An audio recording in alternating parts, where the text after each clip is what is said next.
understand you don't like it, but that is not a valid critique. Hello everyone, welcome back to my channel. My name is Jamie and we are in the middle of a heat wave, which means everyone is agitated. Every time it gets hot, complaints go up 1,000,000% in any field of work that you're in, and that is true for my field of work. I've just been in a bad mood, and something that helps me when I'm in a bad mood is complaining, just venting, just finding things to complain about. And a little known fact about me is I'm very opinionated. You might not have guessed based off of my profile and the content that I make, but I am very opinionated and my opinions are fact. I thought it would be a fun idea to look up bad reviews of my favorite books and just blind react to them and just kind of see if they're valid, see if they're not. I'm not gonna put anyone on blast. If your review is listed in this video, I'm not trying to make fun of you or your opinions. I'm just very opinionated about my favorite books, and if your ideas don't line up with my ideas, then I don't know. I get mad. I don't use Goodreads. And the biggest reason on why I don't use Goodreads is when I first made my account in like high school, I was looking up some of my favorite books to see the reviews, just to see what other people were saying about, you know, books that had impacted me greatly. It was a review for A History of Glitter and Blood by Hannah Moskowitz. The review was such a bad take and like misrepresented the book so much that I immediately disabled my Goodreads account and I never went back. So that's actually the reason why I use Storygraph. I also like Storygraph a little bit better. I just am against Goodreads because somebody misrepresented one of my favorite books of that year. I don't even think it's like my favorite anymore. We're gonna start with The Secret History by Donna Tartt. Storygraph doesn't let you filter by 1 star, 2 star, anything like that. So I'm just gonna have to only show reviews with written explanations and just kind of find the 1-star ones. This is a 3-star review, so kind of middle of the road. I don't get it. I mean, it was cleverly written and the first half was engrossing enough to read. Once Bunny died, big spoiler, it was just utterly tediousness. White kids doing what white kids would do and then getting away with it. I mean, I understand it was aesthetic, but I do not get the universal appeal. Maybe I'm not clever enough. I wanted to include this because when I first saw that review, I was dumbfounded because I was like, you are clever enough. You got the point of the book. White kids doing what white kids would do. The whole point of The Secret History is a satire on academia and privilege. So the fact that you understood that these white kids are getting away with some horrible shit because they're white and privileged is the point of the book. So I was just like, you got it though. You got it. You might not have liked it, but you got it. You are clever. Somebody put a 0.5 because Storygraph you can do like points and you can do below 1 star. 0.5 star review. This book was utterly painful to get through. I don't get that. I don't agree. This one's funny. If this was her most plot-heavy book, then I dread to think what the others are like. Honestly, that's true. I haven't read, what is it, My Little Friend or My Good Friend or something like her first one, but I read The Goldfinch. And yeah, this is more of a plot-heavy book than The Goldfinch. And The Goldfinch is longer.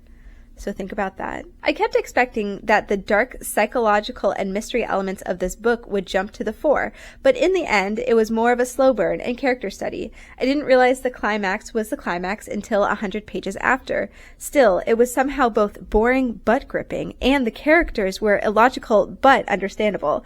Unlike anything I've read, and effective at balancing purposeful discomfort with mild suspense. That was a 3-star review, which I think pretty good review. There's a lot of 5-star. I went with a really popular book. I have never suffered through anything so boring in my entire life, and this one didn't have a rating. See, with The Secret History, people either find it super boring or they go, this is the most amazing book I've ever read. And it's just an acquired taste. We're gonna go with Emily Wilde's Encyclopedia of Faeries. I'm realizing that I don't like books with poorly explained magic systems. I find it frustrating when characters can do random acts of magic out of nowhere and there's no rules for what they can and cannot do.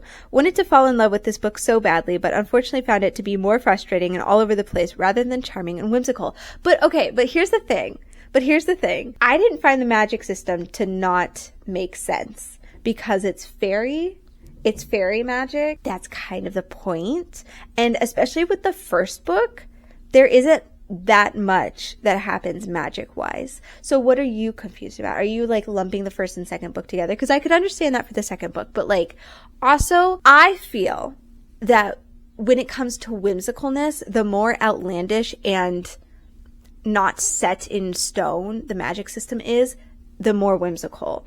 So if it was like Avatar: The Last Airbender, where like the magic system has a set of rules and there are limits, that would not be considered whimsical. I would not call the magic system of Avatar: The Last Airbender whimsical. And also, like, isn't the environment enough? This one's a 2.5 star review. Fantasy is not a genre I branch into often, and especially not romantasy. The first thing I'd say is don't expect a great fantasy novel here, but it is a great fantasy novel. The world building is exquisite. What are you talking about? This is a character-driven romance with YA tropes and some fairies thrown in. What? Some fairies? Wait. Some fairies? What are you saying? There are fairies.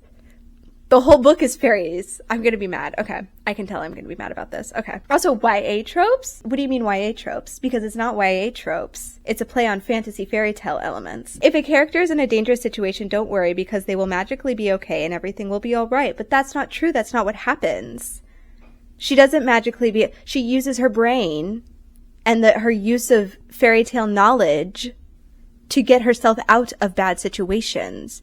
They have to fight. She loses a finger. Sorry, spoilers. I would not recommend this to anyone looking for fantasy or even a good fairy story, but you said fantasy is not a genre you branch into. So how do you know what a good fantasy story is? Because all of the fantasy girlies love this book. So what are you talking about? Sorry, I shouldn't judge. I'm ripping into you. I'm so sorry. The characters were initially interesting, but in my opinion, halfway through the book, they start acting out of character and the relationship moves far too fast without enough groundwork. I would say valid. I didn't experience it that way, but that is a valid complaint. Also, if you don't like the characters, stop reading because there is nothing else here but character interactions and conflicts with no tension because they always find a crazily coincidental way out with no casualties. Okay, but so did Six of Crows. So did Six of Crows, one of the best fantasy books. I haven't read Crooked Kingdom. I know there are some casualties in there, but like the pacing of this is also way off. One minute you have a fun scene where the characters are interacting with local fairies and bickering and it's genuinely enjoyable, and then you have about 50 pages of Emily talking about the food they're eating or the state of the cottage, and it's so dull. No! Get off of there. Don't give him a treat. No, I'm not going to do that. I feel like you're wrong in that. But also, like, it's a journal. Like, what do you expect? Exciting things can't happen every day. It's a journal. Oh, this was sad. Okay, hold on. I can see why many enjoyed this a lot, but it's simply not my type of story. It's too whimsical, too arbitrary. The quintessential nature of traditional fairy stories, I guess. It is tagged as a cozy mystery, but it doesn't feel like one to me at all. I'm having a hard time defining the parts that I enjoyed a lot and the parts that were just too arbitrary. Initially, the story starts out very interesting and engaging. I like the premise and the surrounding world a lot, but when the story actually starts to happen, I got disconnected from it all somehow. There are so many good elements that make up a good story stitched together in this aimless way that never really knows where it wants to go or what it wants to be. One could argue that I want the story to be some way or another and it just doesn't want to fit any mold, but to me it feels like a fundamental flaw. In the end, the story manages to somehow pull all the different threads together into some sort of ending I just didn't find very satisfying. Again, it is very hard to express why. It's not too open or too definitive, too happy or too depressing. It just feels half-baked somehow. You can assign some of this volatility to the nature of a whimsical fairy tale, and maybe that is really all it is. And it's intended to be this way, but it feels like there is something essential missing. I guess this wasn't very helpful to anyone. I am sorry. Never apologize for your review. Your thoughts are valid, and even if someone like me disagrees with them, they're still valid and your voice should be heard. Never apologize for a review. What you said was valid. I do agree. Some parts were half-baked. I just overlooked those parts because I liked the story. This is another 2.75 review. What a letdown. This book came so highly rated, I was certain it would be a win for me. Not even a little bit. That 0.75 star is strictly because of the last few chapters. I'm struggling to find any other redeeming aspects. This would have been a DNF for me had a friend not already started book 2 and said that the characters and storyline seemed to be improving, which is weird because I would say that the book digressed in the second book. I didn't like the second book as much as the first. I still loved it, just not as much as the first. I'm trying to keep my cat from jumping up again. Wendell, the male main character, is a complete ass and waste of written word. I said what I said. Spoilers for this book. It turns out he's a high lord, nay, king of Faerie. Only in Ireland, okay? It's not the king of all of Faerie. Which, if he weren't such a dang nuisance, might be cool. He's obnoxiously spoiled, a layabout, and general detraction from everything Emily is trying to do. The point. That's the point. He has barely a nice word to say about Emily. That is not true! He says plenty of nice things about Emily. He says so many nice things to Emily. The nicest thing he says about her is that she's plain, as if this is a compliment. Okay, I truly, absolutely do love my boyfriend, but one time I asked him for a compliment and he told me I was adequate. Sometimes you just gotta take it. Like, they don't have a way with words, you know? I knew what he meant. Oh my god. Oh my god. Hold on. Has anyone who has given this book a 5-star rating read a single SJM book? The MMC's ability to wax poetic in the best ways about their partners. That's #goals.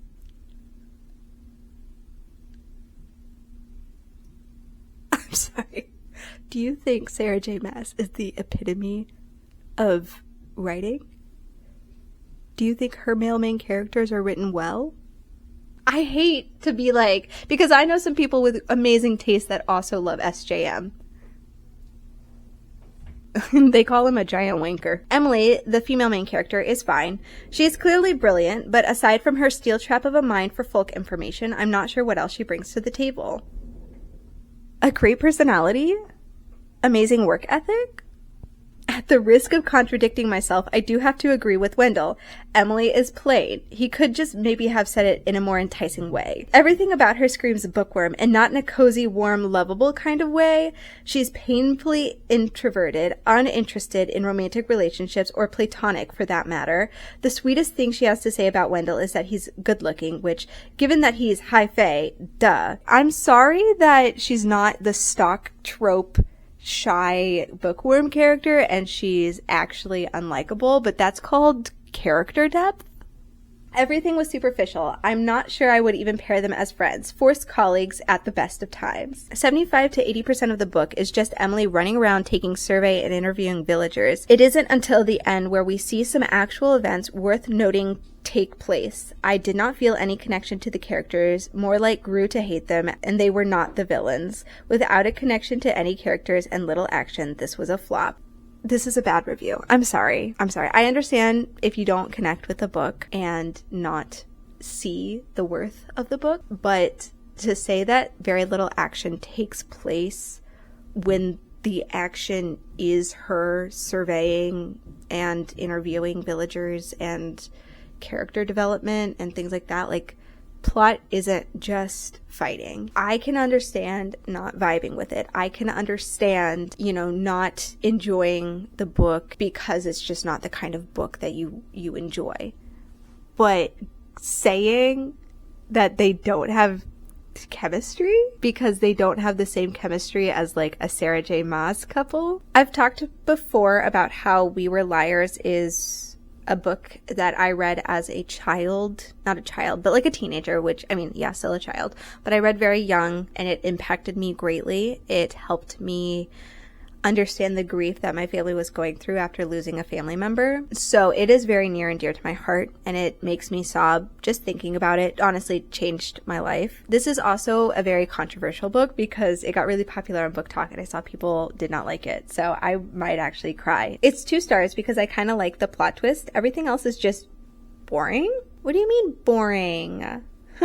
I'm still trying to figure out if I love this book or found it too pretentious and oddly written. So 3 stars because it is different and it did make me think. Valid. It is pretentious and oddly written. I was going to give a higher rating until there were dead dogs. And it wasn't just that they were dead. Their death was described so vividly I almost went into hysterics. The ending is also just so devastating. That's not to say don't ever read this book or it's not good at all. It just didn't tickle my fancy. I get it, not tickling your fancy, but like not agreeing with how a book ends and rating the worth of a book on its ending are two different things. Like, just because you couldn't stomach the ending doesn't mean it's bad. This is a 1-star review. I might cry. I truly cannot give it another star, and I apologize. I think what kept me interested in the story was the title. I'm a sucker for titles that give the impression that there's more to the story/plot. But by the end, it's not the case. It's simply because they were a group called the Liars. That honestly is true, though. That is actually really true. They're just called Liars. There wasn't like a lie going on. It wasn't like a murder mystery book. And there's nothing wrong with that because there are tons of books with titles that aren't minutely related to the story. But what also made me dread as I read the story was the writing style. And by writing style, I don't mean whether the author writes in British English or American English or whether there are punctuations in their correct places, etc. These don't affect my reading unless there are grammatical mistakes. I, unfortunately, can't explain what about the author's writing style that didn't suit my taste, but I know for sure that it hindered my reading and interest. It made certain scenes and events confusing, and I had a whole lot of time to read the book, so it wasn't about pacing. If confusing the reader was the point, it sure succeeded. Funny thing is, I thought I was the only one with this shallow problem, but I've seen a few reviewers with the same thought, so I'm glad I'm not the only one being crazy here. Her writing style is just poetic. I'm sorry you don't understand poetry. That's rude, I'm sorry. As for the plot twist at the end, I didn't see it coming, so it was a shocker, yet also disappointing. I know that a plot twist is unexpected, and it should be, but it was badly executed. Firstly, let's start with how the book's supposedly suspense. Other than the title leading me on, there was nothing truly suspenseful that made me on my toes. So when the plot twist happened, yes, I was like, this is not what I had expected, but at the same, I was, how did this come to be? Yes, a good plot twist means little to nothing should lead to that to that plot twist. That's not true. First of all, everything should lead to the plot twist. You should be able to reread it and pick up on the clues. It shouldn't come out of left field. But there had been some suspenseful moments. The plot twist would have had a bigger impact. I do agree with this a little bit. I personally don't find that this book is suspense or mystery. I find it to be a literary character study on grief, privilege, and kind of a coming of age story. But because it is marketed as a suspenseful murder mystery, or like not murder mystery, but like mystery, a lot of people go in thinking that this is a mystery thriller. And Lockhart has some other mystery thrillers that make sense, like Genuine Fraud. But this book I would not consider suspenseful or a mystery thriller. So I do understand if people go in thinking it is that, and then they read the book, they're not going to get that. So I get being misled by that. Okay. I've just said the same thing like 4 times. I don't know if anyone's mentioned this already, but if it weren't for the unexpected plot twist, nothing would have saved this book. Yes, I wrote it. Admit it. Everything before the plot twist was blah, huh, what, okay, and It's a love story. She's talking about love and like understanding the privilege that she's grown up in. What are you talking about? What? But once the plot twist was revealed, it made some readers be like, oh my gosh, that explains everything. No, the plot twist was just an, okay, so that happened. No, it does explain everything. It explains why all of her family members are acting weird around her about her injury, and it explains why everything has changed in her life, and it explains why the family members are, completely different, and oh my god, okay. The review ends with, they're liars and I'm honest. You're honestly misunderstanding the point. A 2-star review. No, just no. Didn't make sense to me at all. I still can't figure out what the book was about, really. Sure, some scenes were great. They were well written, but the overall plot? Honestly, there was no plot. I didn't like the way it ended at all, and even if it ended the way it did, what happened then? All of it was left unanswered. I had high hopes from this one. I can't understand the idea of being lost in this book. This book, yes, it's got a weird timeline, but like, how are you lost in it? Okay. There's a 2-star review that just says, well, shit. I'm sure this book is great to most people, and it does have a lesson to it, but it is way too similar to the movie The Uninvited that I loved back in the day. I'm kind of mad I wasted my time on this. I will have to watch that movie and get back to you and see if it is actually... What are my upstairs neighbors doing? This is a 1-star review.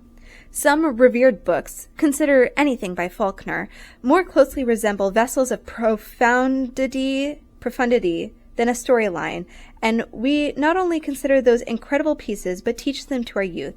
If the likes of Faulkner can write novels full of drivel that lack both tension and likable characters, and we, as the public, consider his work phenomenal because it is so boring and awful to get through, on top of being utterly incomprehensible, which, for the record, does not equate to profound, why not extend that grace to We Were Liars? That is amazing. I love that roast. Oh my god. This person writes a lot. I don't feel like I can read the rest of this. I just feel like it's going to be too much. We're gonna do The Great Unknowable End by Kathryn Ormsbee. Not nearly as good as I was hoping, I'm afraid. A book that builds up a huge mystery should really deliver on it, not wimp out. Sometimes weird stuff just happens, I guess. If this had been just about Stella and Galliard without any of the strange stuff, I probably would have liked it.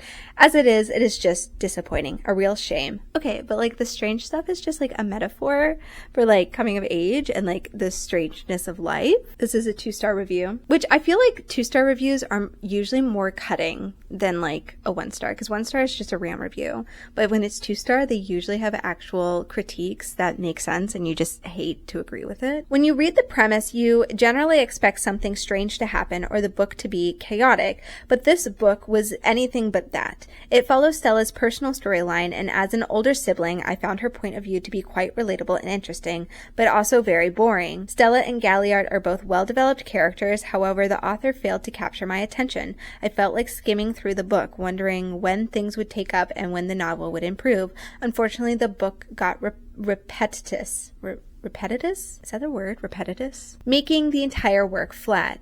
Valid, but I don't like it. I wasn't expecting this book to be set in the 70s. It's literally on the back cover summary. It's like the first thing, like Slater, Kansas, 1970s. Second of all, I expected the weird phenomenons going on in town to be explained. I didn't really care all that much about the characters or the resolutions of their personal storylines. I wanted to know why the weather was acting so crazy. I was disappointed with the end result. Sometimes that just happens, okay? Sometimes crazy things just happen because life is crazy. Don't you understand? I didn't mind Stella and Galliard. Kathryn Ormsbee created some well-rounded characters, but I just didn't care about their storylines. Again, valid. If you don't care, you're not going to like it. But in the beginning, I did. But after page 200, the issues in their lives became too repetitive. Yes, we get it. You have problems. You're dealing with them. We got it. If the book would have been shorter and gotten to the point quicker, I probably would have liked it more. Okay. I can't say you're wrong. The writing I really enjoyed reading. I just couldn't connect to the book and thought the romance was unnecessary. I was going to do a review on this book on my YouTube channel, redacted, but at this very moment, after finishing the book only seconds ago, I decided not to. I know I shouldn't just do reviews on books I liked or loved, but I was strongly disappointed in this book. I was expecting more and came out with, well, meh. I also feel like that when I do reviews. I feel pressured to make content because I want to make an upload schedule, but then I just read books where I'm like, well, it was a book. I didn't enjoy everything, but I also didn't hate it, so then I just come out talking about how I didn't care about the book. So I understand that, and that is valid. Also, I'm running out of battery. Okay, I'm going to go with Gideon the Ninth because I feel like that's a very divisive book. Some people either love it or hate it. I loved it because I'm a Homestuck.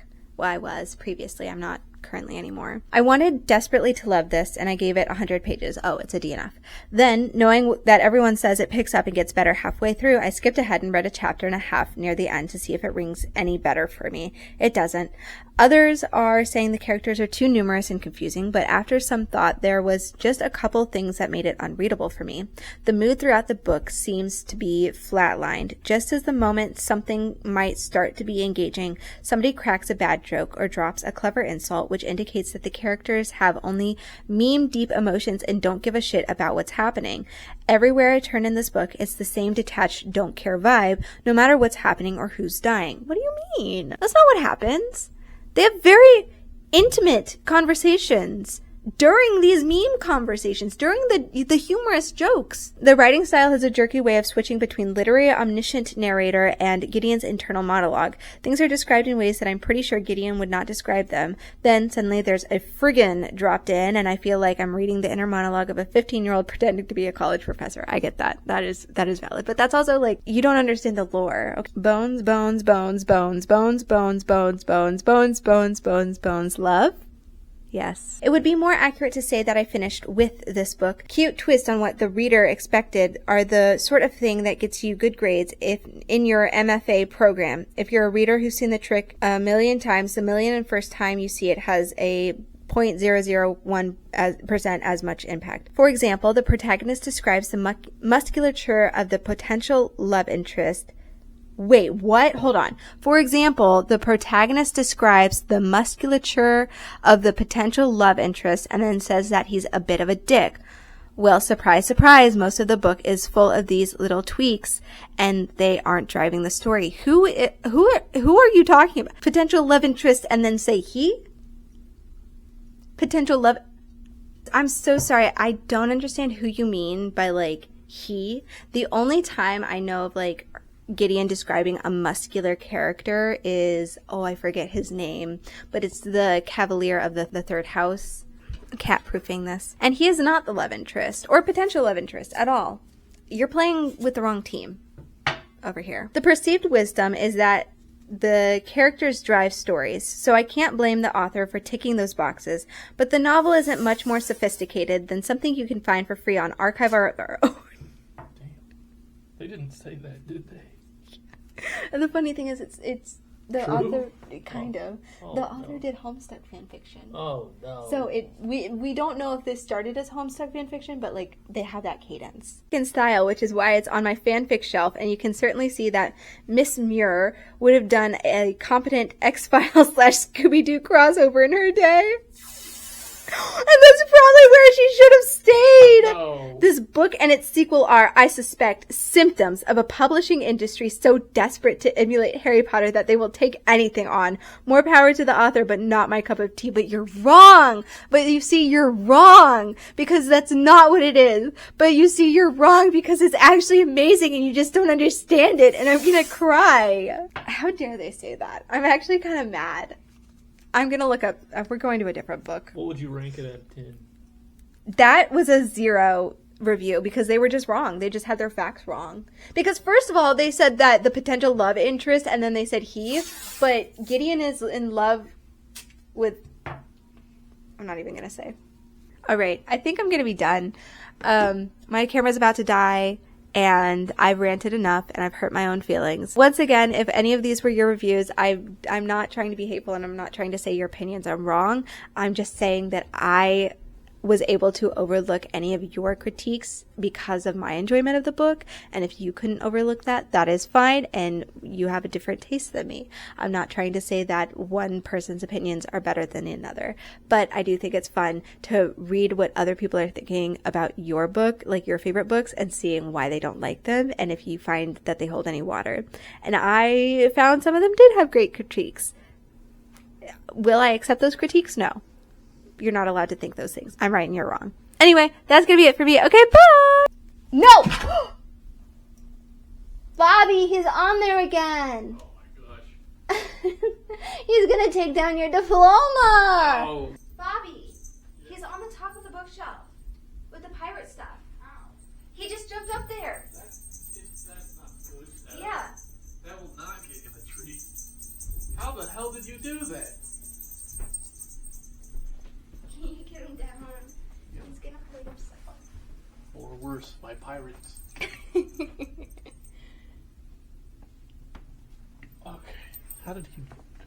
Did he jump from this? I think so.